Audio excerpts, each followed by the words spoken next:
we gotta be quiet. This is gonna be the quiet episode because we got noise complaints from our neighbors last time, and I don't want to be rude this episode. So we're gonna approach this like an ASMR thing, alright? I just need you guys to play along. I just need you to keep quiet comments, please. Just quiet comments. Hey everybody, Captain Catheter here.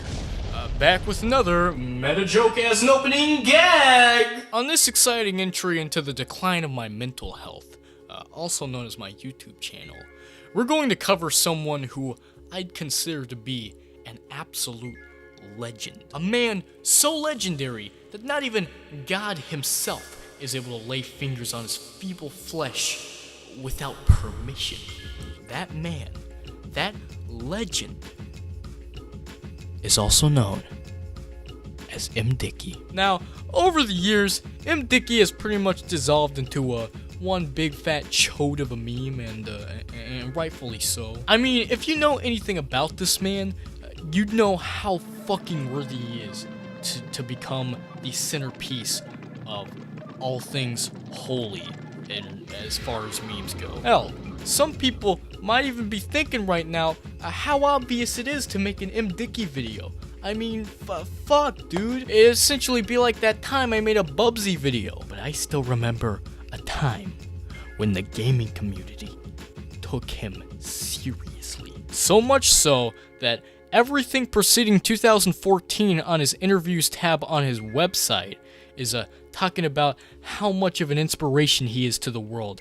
And in the end, pretty much just boils down to the interviewer asking Mdickie to fuck their wife. I mean, hey, I can't blame them. If I were put in that position, I'd want Mdickie to fuck my wife. He even got interviewed by someone who worked for Game Shark, for fuck's sake.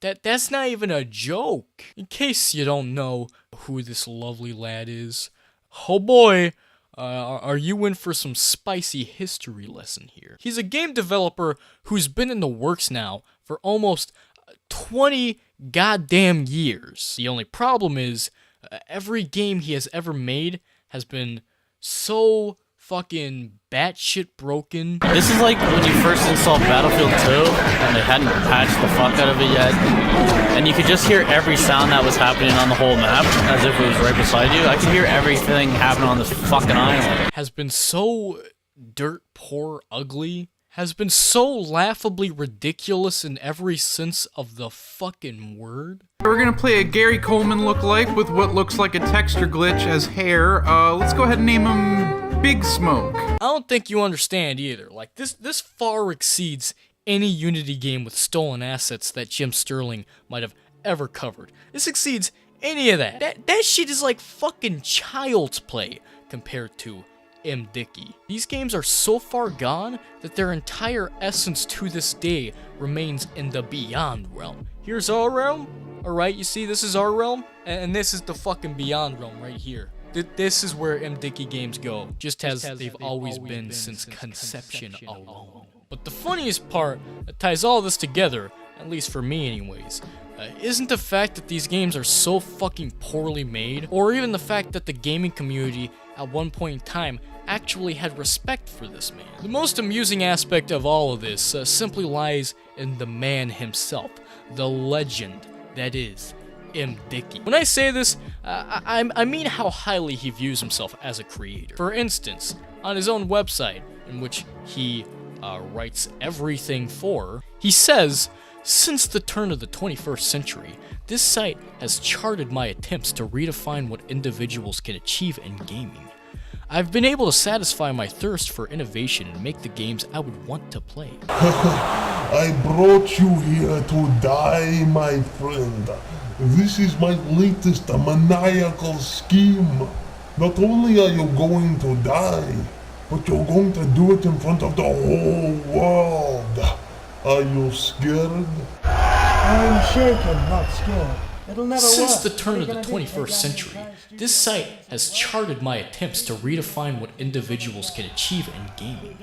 I've been able to satisfy my thirst for innovation and make the games I would want to play. Now, if you look into it yourself, You'll see that on the same piece of article I'm referencing. He also mentions how his games aren't always pretty, and how his games are easy to criticize, showing some form of understanding and some self-awareness to his work. So, I basically look like an asshole who just accused some fucking Randy of being full of himself, even though he looks completely innocent. However, I decide to look into this a little bit more, out of curiosity.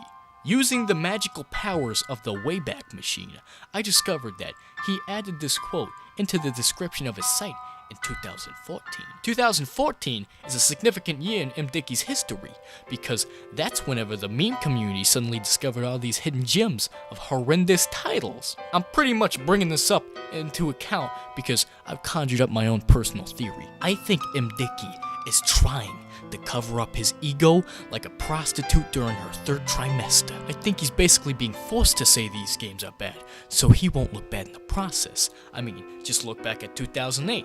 That was 6 years before. That's like basically no time at all, am I right? He describes himself as the free-thinking rebel that redefines the rules. He says what no one else will say, and does what no one else will do. Fueled by raw passion, he seizes an art form by the throat and drags it to its apex.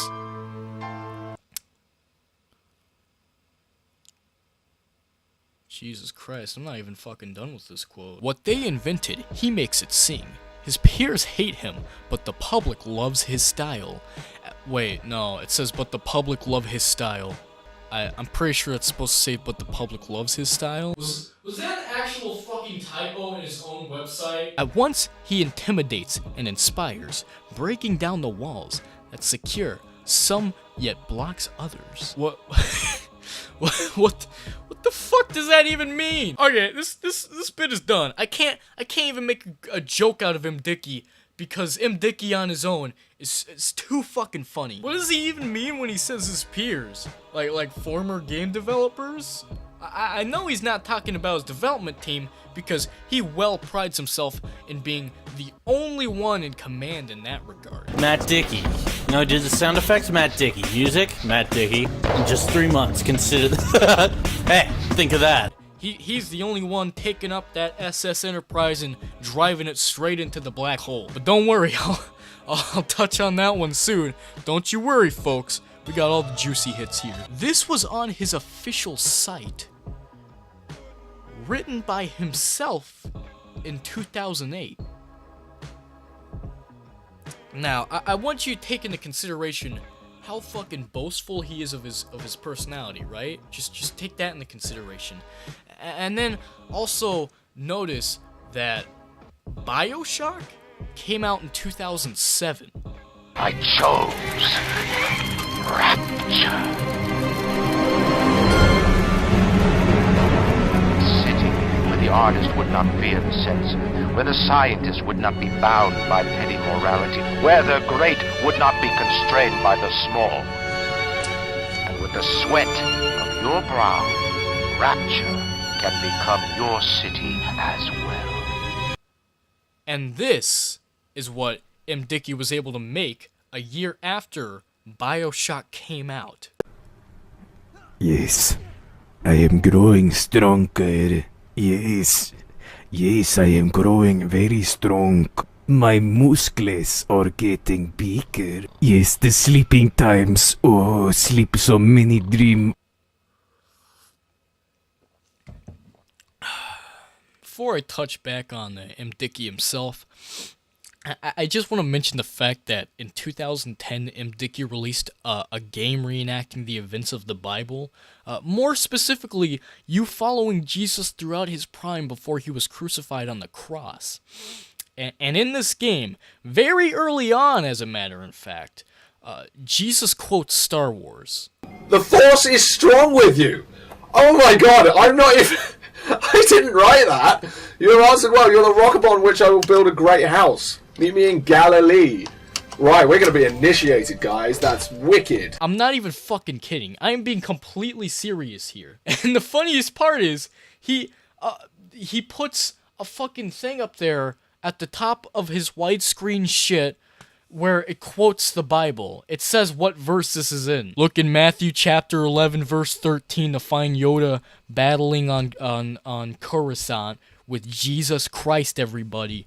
Don't worry, Jesus got that shit down tight. Now guys, this is just a theory, right? But hear me out on this. Jesus Christ in the Han Solo movie. Thank you. That was a new idea I came up with just now. Another major issue is how much he prides himself in being the sole developer over every single aspect of his games. In 2003, for example, his site had this much to say about I am in the unique and inviolable position of being able to make games single-handedly. I'm the designer, the programmer, the 2D artist, the 3D artist, the sound engineer, the musician, the writer, even the journalist that maintains this site. For better or worse, I am 100% responsible for the creative content of my games, a solo artist in a field that has traditionally been populated by teams. I wonder why it's a field that is traditionally populated by teams. You know, really makes you think, really activates the elements. Maybe it has something to do with the fact that people who aren't musicians don't tend to write very good songs. Come on, bounce! Come on, bounce! Come on, bounce! Come on, bounce! Come on, bounce! And don't you worry, folks, he still hasn't really changed in that field. He's still pretty boastful about it, so, you know, nothing to worry about there. Nothing could ever go wrong. I also work at a surprisingly swift pace, churning out a steady flow of personal projects. And what he's referring to there is the fact that for a long time, actually, he was able to make games within the span of 3 months. Just 3 months, consider that. Hey, think of that. So that explains the quality of his games, basically. The issue with working alone on something like this is just how easy it is to get lost up your own ass. And this applies to both game development and movies alike. If you cut yourself off from all criticism and you deny any creative input from anyone else who has it to offer, you'll more than likely just create a bunch of stupid shit that sounded cool to you in your head, but didn't pan out as well when you put it into practice. Just look at communism, for instance. But if you open yourself up to criticism and more creative input, and you listen to these ideas and try to rationalize them to a point to where it can actually benefit the final product, then you have a far better chance of creating something that both you like, but something that the general public will also like. I mean, shit, dude. If I never listened to criticism or just shut everyone out, I'd probably still be making fucking Roblox videos, for shit's sake. Criticism isn't a bad thing. It can often help you see aspects of your product that you didn't even think about, and in doing so, can make you more aware for when you piece together your final product or for when you make something new. Another good example of what happens when you have complete control over every aspect of your product with no one to question you is the Star Wars prequels. George Lucas had complete creative control over every single fucking shadow and corner of these shitty, awful Star Wars prequels, and because of that, they're shitty, awful Star Wars prequels. Jar Jar is a key to all this. If we get Jar Jar working, because he's a funnier character than we've ever had in any of the movies before. I wonder what could have possibly happened to prevent this from happening, to prevent disaster from ensuing. What's even worse is that Mdickie has noted his flaws, as I said earlier, but he just accepts it. He doesn't even try to improve. Like, what fucking shit is that, dude? Not to mention, he's only used one main engine throughout an entire decade of developing games for the PC. I mean, sure, I guess Bethesda pretty much does the same shit too, but it's painfully obvious anytime you play a game that's supposed to be a reenactment of the latter half of the Bible, and you have fucking Roman guards body slamming innocent civilians out of boredom. Yeah, that's right, his game engine that he created himself, Blitz 3D, was intended to create wrestling games, and he used it for wrestling games, religious games, and tycoon management games as well, out of all things. What the fuck? A lot of the tycoon management games he makes aren't even bad ideas either. There's one where you manage a wrestling TV network, one where you're able to write, direct, produce, and even star in your own movies in the movie industry, one where you make more music and attempt to rise up in the music industry. These are really cool ideas that I barely ever see executed properly or even fucking attempted. Like, sure, some of these are pretty basic ideas, but it doesn't mean they're not good. These could be fantastic management games if put into the right hands. But this is Mdickie we're talking about. Of course he's gonna fuck it up. Do you know anything about this man at all? Holy shit! And what's even best is a little cherry on top.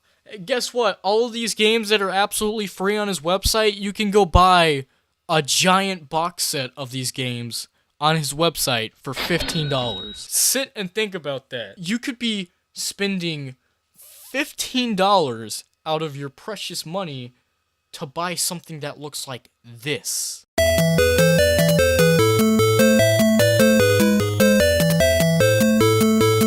Dude, take my fucking wallet. You can take all this shit. Get rid of these fucking coins. Get out. Get fucking out of here. I'm paying for it. The underwear's coming off tonight. Raining money. Hell yeah.